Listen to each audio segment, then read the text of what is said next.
And we're back again, guys. This is the unboxing of GoPro Hero Max ni Mark Max.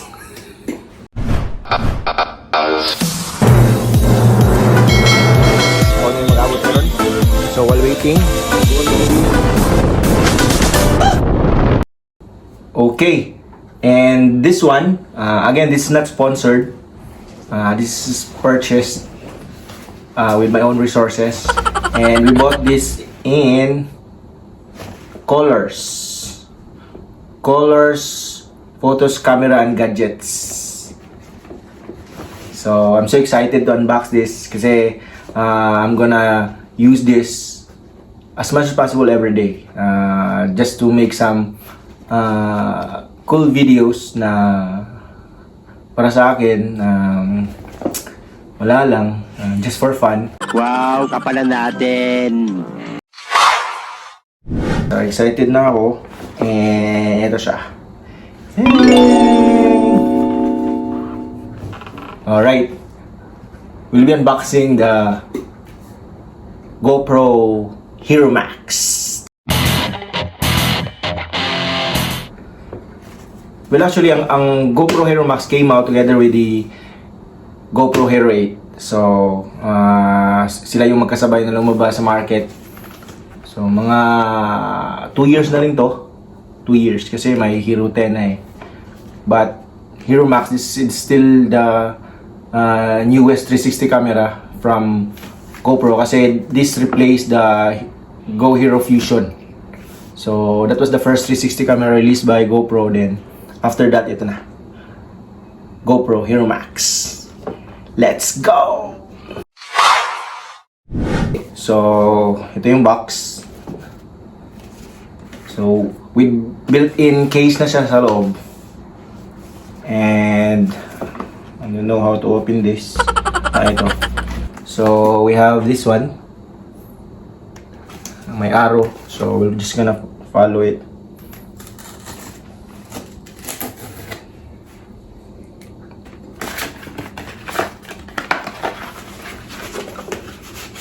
Alright, so you can see, guys, yung case nya, it's very premium. It's a hard material, so very protected talaga yung Hero Max mo.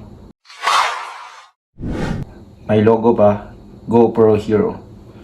So yan yung case na very premium looking, tsaka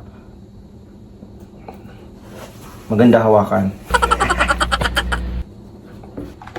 Alright, as you can see sa box, may nakalagay na 16.6 MP. And yung video niya, capable siya ng 5.6K 30 FPS. Tapos water resistant siya, but it's only up to 16 feet or 5 meters. And it also has voice control, then slow-mo, then data overlays, time warp still, and you can also do 1080p live streaming, power panorama, and of course the 360 mode.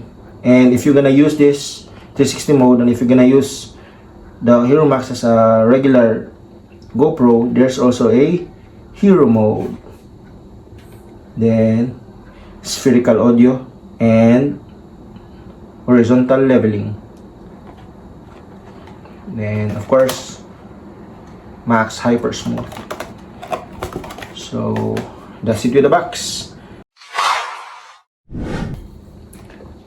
We'll be doing the unboxing na, and here it goes.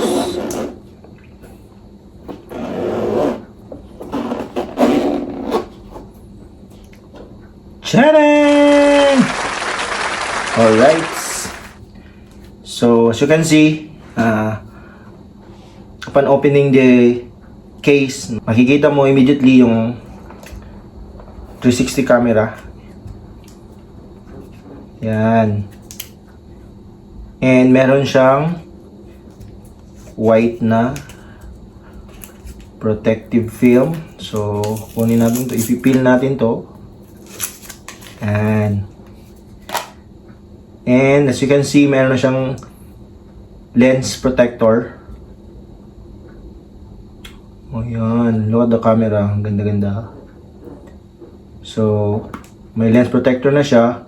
Yung dalawang camera niya sa harap at saka sa likod.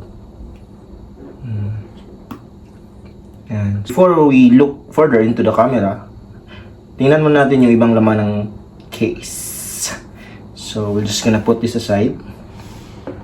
Yan. And we have a pouch. Meron ding logo. GoPro. And sa loob, we have two lens protector din. So we have two extra lens protector. Then we have the Type-C charging cable, the battery, of course the battery of the Hero Max, and we have the GoPro mount, also one curve mount and one thumb screw, and documents, tsaka of course GoPro stickers, and medyo thick na manual. Right, ito na siya guys. Hero Max. Sa front, may GoPro logo. Ito yung mic tsaka speaker. Dito rin sa side, tsaka power button. Yung logo ng Max. Sa back, mayroong mic tsaka speaker tsaka yung touchscreen panel niya. And dito, yung door ng battery tsaka ng SD card. On top is just the record or capture button. And as you can see, it's like the Hero 8, the folding mount.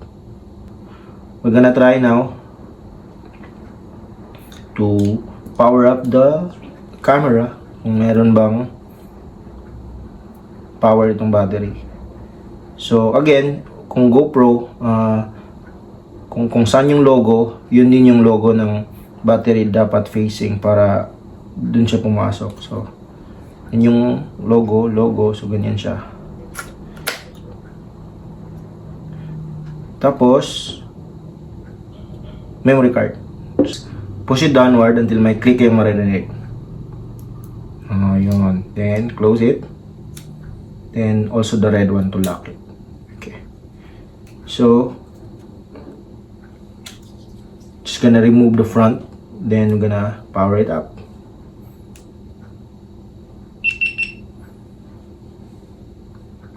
Alright. Para mas maganda, we're just gonna remove the sticker.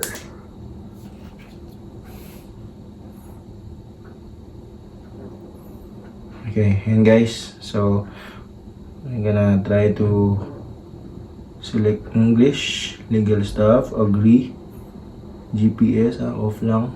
As you can see, just gonna need to set it up, install the GoPro app, and connect. So I'll be connecting this to my GoPro app. Okay, as you can see, side-by-side comparison with the GoPro Hero 8.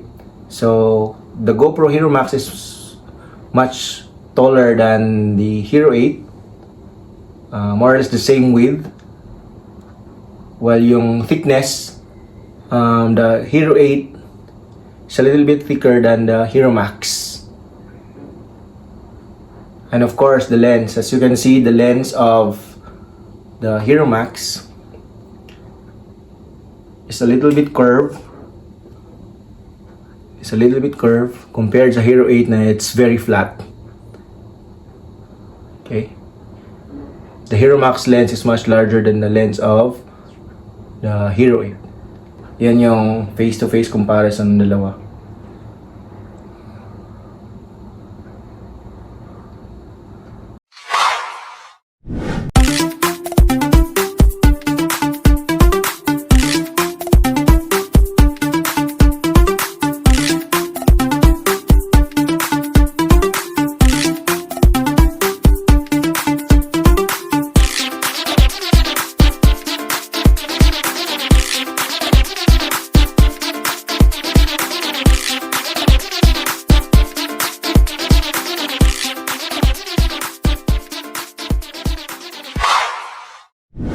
Alright, so that's it guys.